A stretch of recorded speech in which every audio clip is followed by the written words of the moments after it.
E pensando assim, refletindo, né, sobre a leitura, eu meditei em Lucas capítulo 2, lendo sobre Maria, né, que mulher extraordinária. Nós mulheres temos uma tendência natural para a ansiedade, para nos preocuparmos, nós temos uma sensibilidade, então nós às vezes antevemos algumas situações e isso nos causa uma ansiedade, né? Principalmente quando se trata de filho, de família, isso é muito importante para nós.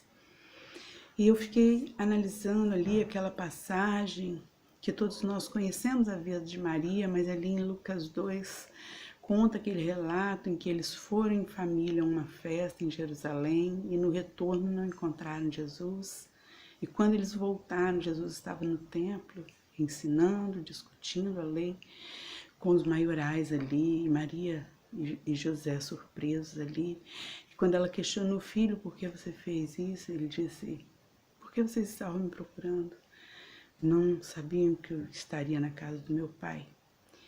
E ela, surpresa com aquela palavra, aquela resposta, a Bíblia diz que ela tudo guardou no seu coração. A Bíblia diz que Maria tudo guardava em seu coração. Ela ouvia e guardava no seu coração. E eu fiquei meditando nisso, né? Pensando o que significa isso, guardar no coração, né? Como pode, né, uma mãe que passou por tudo que ela passou na gestação, no parto, tudo que o anjo disse para ela, toda a situação que ela viveu, e ela ter forças para criar esse menino, para seguir, crendo nas palavras do anjo, crendo que o Senhor tinha promessas, tinha projetos para a vida daquele menino e ela um simples instrumento. Então ela apenas guardava no seu coração. E o que significa isso, né? Guardar no coração é principalmente não questionar, né?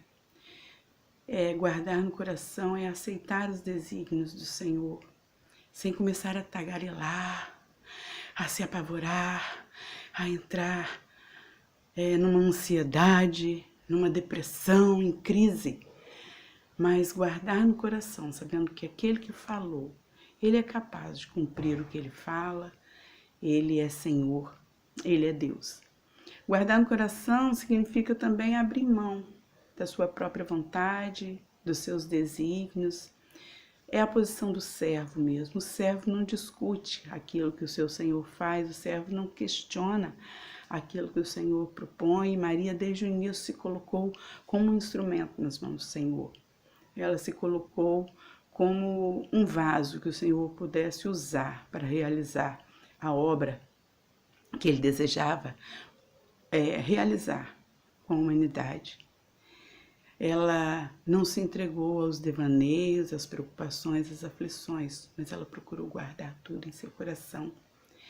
Guardar em seu coração também significa se livrar da ansiedade, significa fugir do medo, fugir do receio. Ela não tentou, em momento nenhum, assumir papéis que não eram dela, né? Maria tudo guardava em seu coração.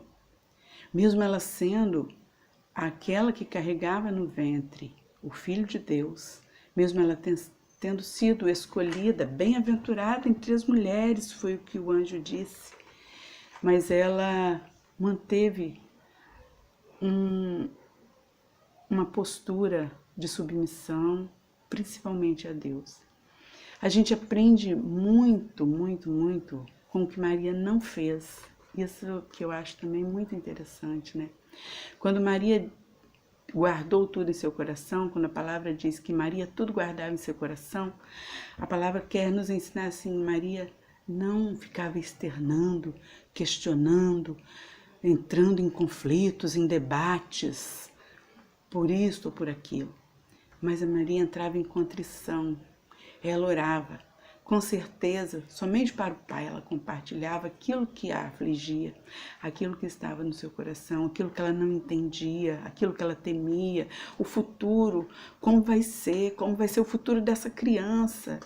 Como vai ser o meu futuro, o do meu marido? O que será que acontecerá com nós, conosco por causa dessa criança?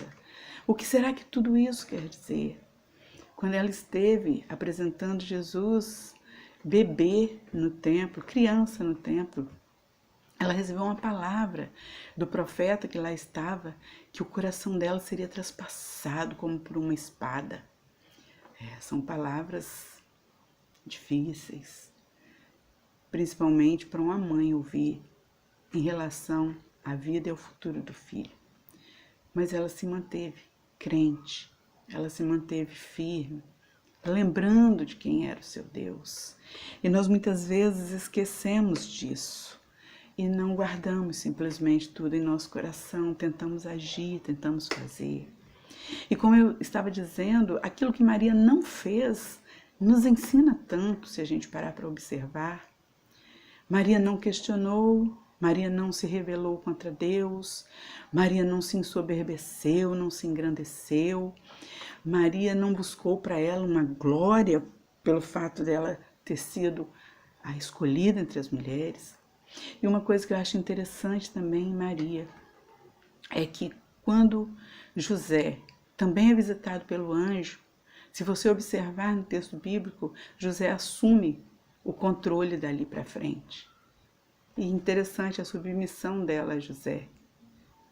E ela, em nenhum momento ela questionou, Deus, por que agora o anjo fala com ele e não vem mais falar comigo? Por que o anjo dá as orientações para ele? Por que o anjo mostra para ele agora o que tem que fazer? Não sou eu a escolhida entre as mulheres? Por que ele toma decisões? Vamos para lá, vamos ficar aqui, vamos viajar? Não, ela se manteve submissa, porque ela era uma mulher de Deus, uma mulher de oração. Então, Maria não se levantou tentando ser o cabeça no seu casamento, no seu relacionamento com José, mesmo sendo ela aquela que carregava no ventre o Salvador do mundo.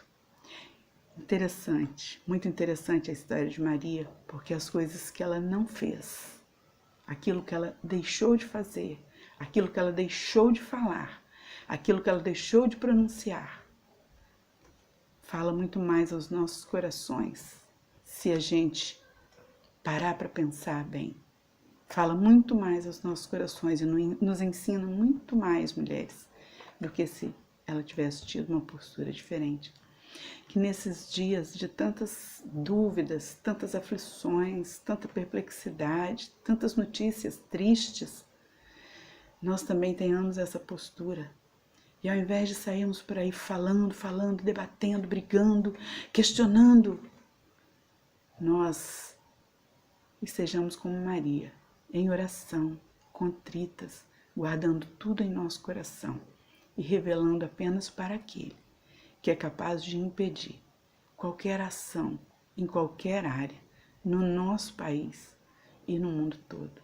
Que o Senhor assim nos abençoe, queridas, porque nós não precisamos estar angustiados pelo nosso futuro, porque Deus já está lá. Amém?